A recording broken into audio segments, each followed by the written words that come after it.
समाचार और उसके 16 अध्याय के 13 पद की तरफ आप जब ध्यान करेंगे तो आप पाएंगे कि यीशु कैसरिया फिलिप्पी के देश में आकर चेलों से पूछने लगा कि लोग मनुष्य के पुत्र को क्या कहते हैं। बशारतपुर के लोगों से जाके पूछो कि लोग मसीह यीशु के बारे में क्या जानते हैं। इस समाज से बाहर निकलकर बाहर की तरफ गए, किसी ने कहा तुम यीशु के बारे में क्या जानते हो, तो आप कितनी बातें यीशु के बारे में बता सकते हैं, क्योंकि यीशु मसीह ने स्वयं आज की रात्रि ये इच्छा जाहिर की है कि लोग यीशु मसीह के बारे में जाने, लोग खुदा का ख्याल रखें, जिस परमेश्वर की वो इबादत करते हैं, जिसकी वो आराधना करते हैं, उसको जाने दो कि वो कौन है।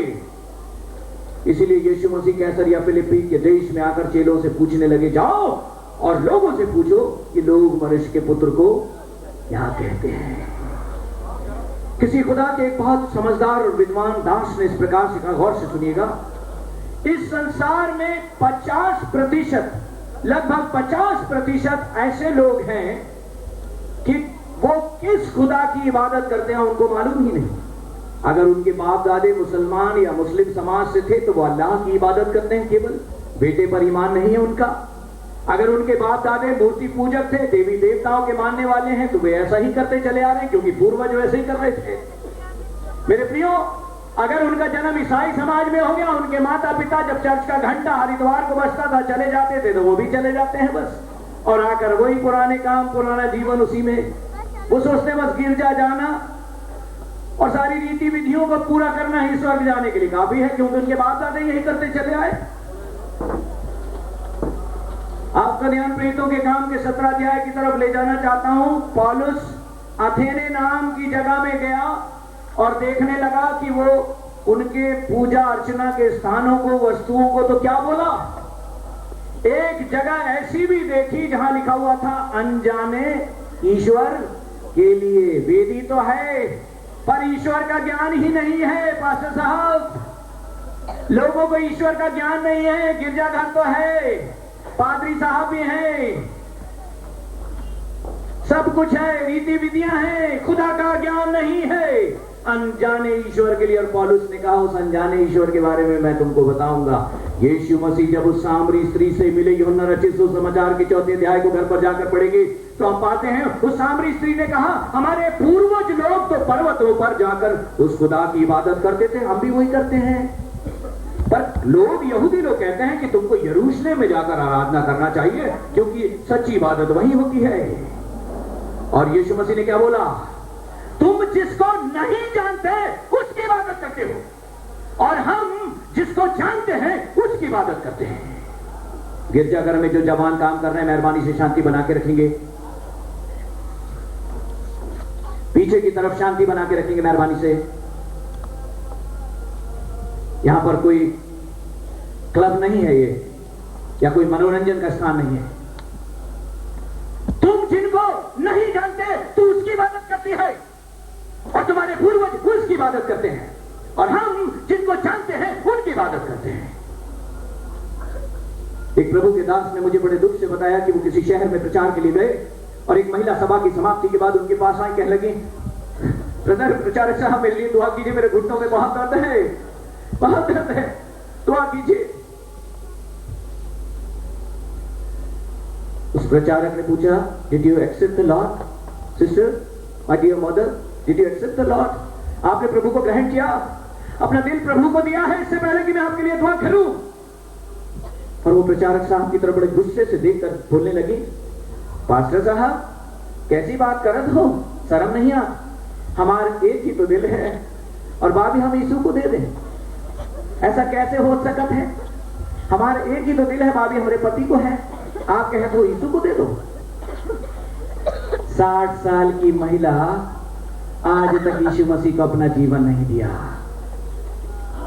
इबादत गृह में जा रहे हैं, गिरजाघर में जा रहे हैं, आराधना कर रहे हैं, किसकी इबादत कर रहे हैं नहीं जानते। इसलिए खुदा यीशु मसीह ने कहा, जाओ और पूछ के आओ कि लोग मनुष्य के पुत्र के बारे में, खुदा के बेटे के बारे में क्या जानते हैं, खुदा के बारे में क्या जानते हैं। मेरे प्रियो, खुदा की सबसे बड़ी मर्जी मैं आपको बताना चाहता हूं। होशी नबी की पुस्तक के 6 अध्याय के 6 पद में लिखा, और खुदा कहते, और मैं होम बलियों से उतना प्रसन्न नहीं होता जितना इस बात से कि लोग परमेश्वर का ज्ञान रखें, खुदा को जाने।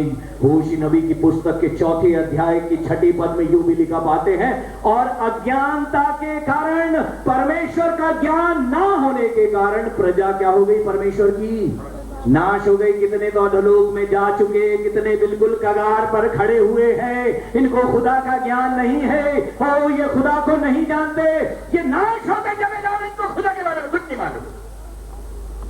मेरे प्रियो, प्रभु यीशु मसीह यूहन्ना रचित सुसमाचार के 17 अध्याय के 3 पद में कहते हैं, अनंत जीवन यह है, सुनिए कान खुलकर, अनंत जीवन यह है कि वे तुझ अद्वैत परमेश्वर, तेरे पुत्र प्रभु यीशु मसीह को जाने। अरे जब तक जानोगे नहीं खुदा को, तो खाक अनंत जीवन में प्रवेश करोगे।